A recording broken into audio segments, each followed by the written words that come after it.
साहित्य उत्सव.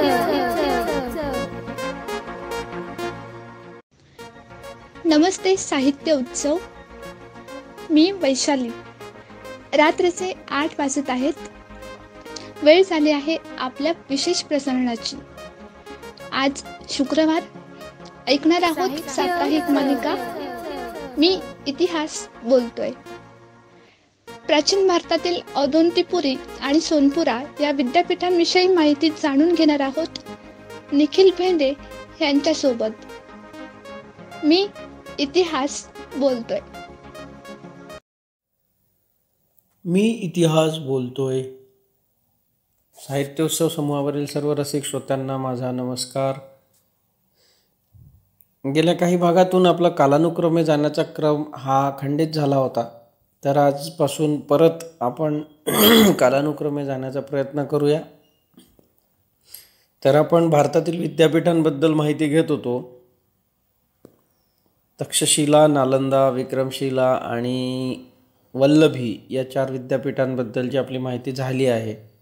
तर आज आणखी 2 विद्यापीठे आहेत जी सुद्धा पूर्व भारतातच आहेत. त्या संबंधात आपण माहिती घेऊया. तर पहिले विद्यापीठ हे अवंतपुरी आणि दुसरे म्हणजे सोमपुरा. इतिहासाकडे बघितले असता पालराजे हे विद्येचे आश्रयदाते होते. म्हणजे त्यांनी विद्यापीठांच्या स्थापनेमध्ये, त्याच्या विकासामध्ये, जडणघडणीमध्ये नेहमीच आपले महत्त्वपूर्ण योगदान दिले आहे. नालंदा, विक्रमशिला या दोन्ही विद्यापीठांना सुद्धा देणग्या या पालराजांनी दिल्या होत्या. तर या आज आपण ज्याबद्दल माहिती घेणार आहोत त्या अवंतपुरी आणि सोमपुरा या दोन्ही विद्यापीठांच्या स्थापनेत आणि जडणघडणीत सुद्धा पालराजांचेच महत्त्वपूर्ण योगदान आहे. तर अवंतपुरी विशेष म्हणजे एक सांगू इच्छितो की या दोन्ही विद्यापीठांबद्दल फारशी माहिती उपलब्ध नाही आहे. आपल्याकडे इतिहास संग्रहित न ठेवण्याचाच तो एक परिणाम आहे. किंवा मग असलेली साधने परकीय आक्रमणामुळे नष्ट झाली आहेत. या सामाजिक उदासीनता म्हणा किंवा मग परकीय आक्रमण म्हणा, या दोन्ही कारणांमुळे आपल्या प्राचीन धरोहर किंवा वारसा ज्याला म्हणतात त्याबद्दल फारशी माहिती आपल्याकडे उपलब्ध नाही. तर या दोन्ही विद्यापीठांच्या बाबतीतही असेच आहे. तर अवंतपुरी गुप्त साम्राज्याच्या पतनानंतर बंगालमध्ये वर्धन, देवगुप्त, वर्धन यासारखे शासक होते. परंतु वर्धनांचाही पराभव झाल्यानंतर मत्स्य न्यायाची परिस्थिती बिहार, बंगालमध्ये निर्माण झाली. तर त्या काळात मत्स्यन्याय म्हणजे काय असतं की मोठा मासा छोट्या माशांना संपवणार. तर अशा प्रकारे जो बलाढ्य आहे तो आपल्या जवळील छोट्या सत्तांचा नाश करत असे. मात्र त्या परिसरातील जनता या सर्वांना कंटाळली होती. शेवटी त्यांनी पालराजा म्हणजे गोपाल हा एक राजा होता, त्याची नियुक्ती म्हणजे त्याला आपला राजा स्वीकारला. त्या गोपालने पुढे पाल सत्तेची स्थापना केली. तर या गोपालनेच आजच्या बिहारमधील बिहार शरीफ जिल्ह्यातील अवंतपुरी येथे एक बौद्ध विहार उभारले. पुढे याच विहाराचे रूपांतर अवंतपुरी विद्यापीठात झाले. संरचना बाकी विद्यापीठाप्रमाणेच होती असे समजावयास हरकत नाही. तर महत्त्वपूर्ण विद्वान इथे जो होता तो अवतीस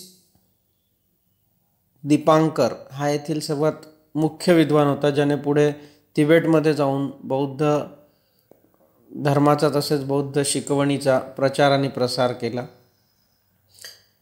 तर वर म्हटल्याप्रमाणे पुन्हा एकदा जास्त माहिती या विद्यापीठाबद्दल नाही, ही एवढीच माहिती आहे. दुसरे विद्यापीठ म्हणजे सोमपुरा. पुन्हा एकदा पालराजांनीच याची स्थापना केली होती. सोमपुरा हे वंग या भागात आहे. आजचा जो बंगाल आहे तो 2 भागात विभागला आहे. एक म्हणजे आपला पश्चिम बंगाल आणि दुसरा म्हणजे बांगलादेश. तर ज्याला पूर्व बंगालसुद्धा म्हटले जात होते.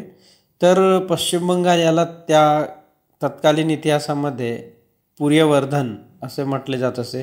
तर पूर्व बंगाल जो आजचा बांगलादेश आहे त्याला वंग म्हटले जात असे. तर सोमपुरा या विद्यापीठाचे अवशेष हे आजच्या बांगलादेशातील पहाडपूर येथे हे विद्यापीठ होते. याला सोमपुराबरोबर सौम्यपुरी सुद्धा म्हटले जात असे.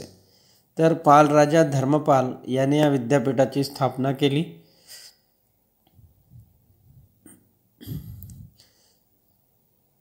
या विद्यापीठामध्ये धीमन आणि बिटपाल हे 2 महत्त्वाचे विद्यार्थी होते.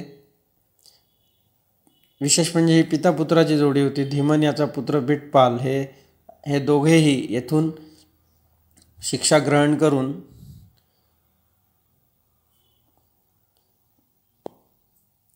पुढे आपल्या आयुष्याची त्यांनी सुरुवात केली होती. तर धीमन आणि बिटपाल हे प्रसिद्ध याच्यासाठी आहे, जसे अनेक कला आहे, जसे मथुरा कला, मौर्य कला, त्याचप्रमाणे एक पाल कला होती. तर या पाल कलेचा आविष्कार करण्याचे श्रेय हे धीमन आणि बिटपाल यांच्याकडे जाते. केवळ आविष्कारच त्यांनी केला नाही, तर या पाल कलेला जगविख्यात बनवण्याचे कार्यसुद्धा या दोघांनीच केले. पुन्हा एकदा अदंतपुरी आणि सोमपुरा या विद्यापीठाबद्दल फारसा इतिहास माहिती नाही, त्यामुळे याचे पतन कसे झाले हे सुद्धा माहिती नाही.